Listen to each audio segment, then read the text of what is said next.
You wake up, scroll the news, buy what's trending, repost the popular opinion, and carry on with your day thinking it was all your choice. But what if I told you that many of those choices were never really yours? What if your thoughts, your values, even your outrage were manufactured? Today we're diving into the concept of manufactured consent. A powerful idea from media theory and political science that explains why people often obey, comply, or believe without ever questioning who's behind the curtain. This isn't a conspiracy theory. It's a psychological and sociological reality. So let's explore how consent is shaped, not through force but through subtle influence, social norms, and controlled narratives. By the end of this video, you might start questioning things you didn't even realize were decisions. Let's break it down. The term manufacturing consent comes from the idea that people don't always support power structures because they've thought deeply about them. They support them because their consent has been carefully shaped or even engineered. It's the process of creating the illusion of agreement, making people believe they freely chose something when really the choices were shaped by media, authority, or social pressure. This concept was famously explored in the context of mass media and propaganda, but it applies way beyond politics. It touches everything from marketing and education to workplace culture and family dynamics. It's about how systems gain cooperation without needing to use force, because the people involved believe they're doing the right thing. They've internalized the rules. They've agreed to the terms, even if they never really read the fine print. So why do people obey without questioning? Sometimes it's habit. Sometimes it's fear.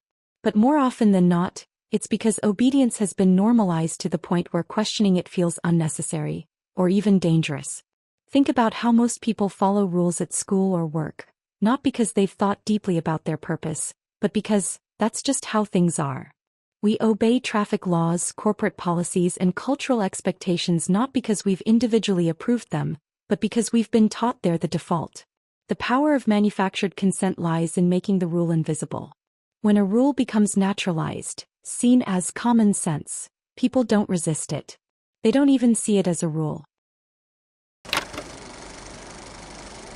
Nowhere is this more obvious than in modern media. Every day we're exposed to headlines, hashtags, talking points, and trending narratives, all of which tell us what matters, who's right, and what to care about right now. This doesn't require lies. All it takes is framing. By deciding what stories to amplify and what stories to ignore, media platforms shape what we pay attention to. By framing issues in a certain way, they influence how we interpret them. For example, labeling a protest as a threat to public safety versus a fight for freedom instantly changes public perception, even if the facts are the same.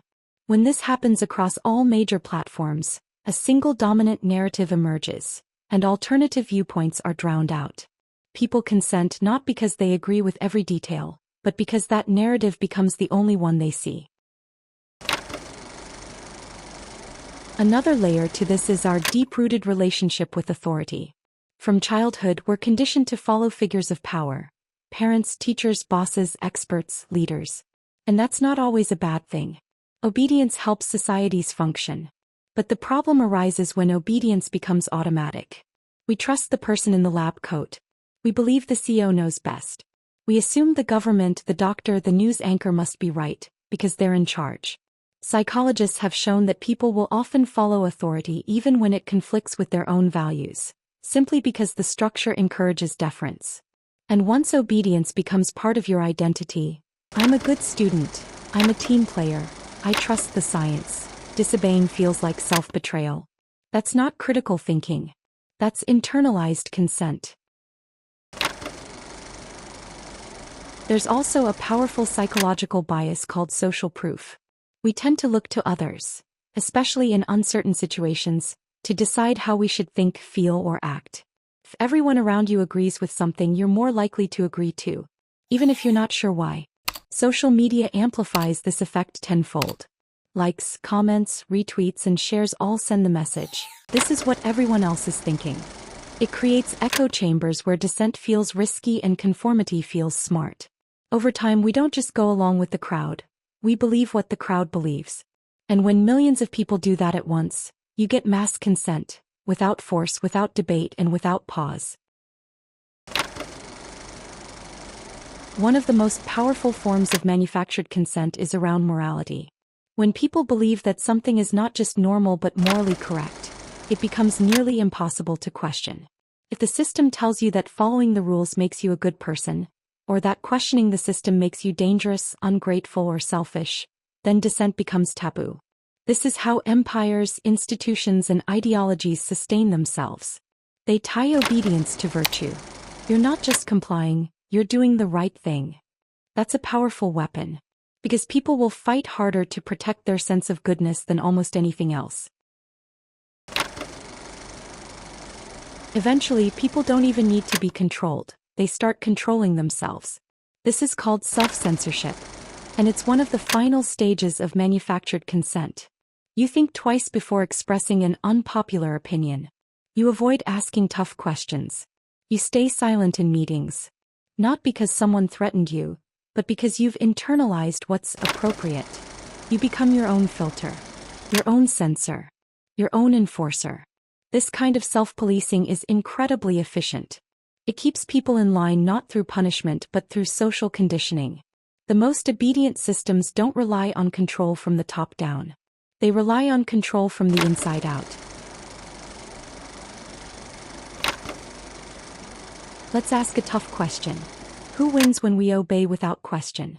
Usually it's the people and institutions already in power. Corporations benefit when consumers accept trends without thinking. Governments benefit when citizens comply quietly. Platforms benefit when you follow the feed, buy the merch, believe the message, and stay in your lane. This doesn't mean every system is evil or every rule is corrupt. But it does mean we need to be alert to how our consent is being influenced, and who profits from our obedience. Because if we don't ask, someone else is happy to answer for us. Now let's be clear. Not all obedience is bad. And not all consent is fake. There are times when following rules is wise. There are systems worth trusting. There are ideas worth supporting. But the difference between real consent and manufactured consent comes down to one thing: choice. Did you choose your belief or did you inherit it? Did you agree with the system or did you just absorb it? Have you examined your values, or just echoed them? Real consent comes from critical thought. Manufactured consent comes from conditioned thought. And the more we practice asking hard questions, the easier it gets to tell the difference. So how do you push back against manufactured consent? Start by becoming conscious of the messages you're receiving. Notice how headlines are framed. Question viral takes. Ask, who benefits from me thinking this way? Second, talk to people outside your bubble. Surround yourself with thinkers, not just repeaters. Listen with curiosity, not just confirmation bias. Third, get comfortable with discomfort.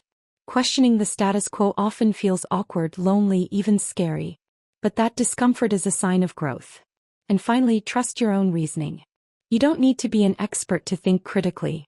You just need to be willing to pause, reflect, and stay curious. That's how real consent is built. One thoughtful question at a time. You were never meant to live on autopilot. Yes, it's easier to follow the crowd. Yes, it's safer to nod along. But at some point you have to ask, is this what I believe, or just what I've been told to believe? Because the most powerful systems aren't the ones that force you to obey. They're the ones that make you want to. So slow down. Look closer. And ask before you agree. Thanks for watching.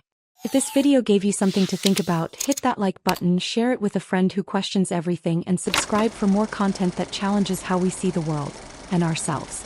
Until next time, remember, obedience is easy, but awareness is powerful.